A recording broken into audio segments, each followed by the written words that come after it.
How to do a test order on Shopify. Test order is a method that you can do to check if all of your Shopify features is working on your application. So to do a test order to your Shopify store, what you'll need to do first is to head over to the settings section. And here, go ahead and click on payments.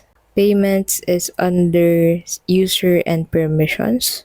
Now in here, go ahead and click on choose a provider under payment providers and select Bogus. So as you can see in here, this Bogus gateway is used for testing your web application. Now what you'll need to do here is to click on the reactivate button. Bogus gateway is meant for testing. Shopify will not charge you transaction fees on orders paid with this gateway. You can use the following codes in place of the credit card number when checking out. Any of these three numbers can be used as the card security number. Once you're done setting this up, you can go ahead and do a test order on your Shopify store.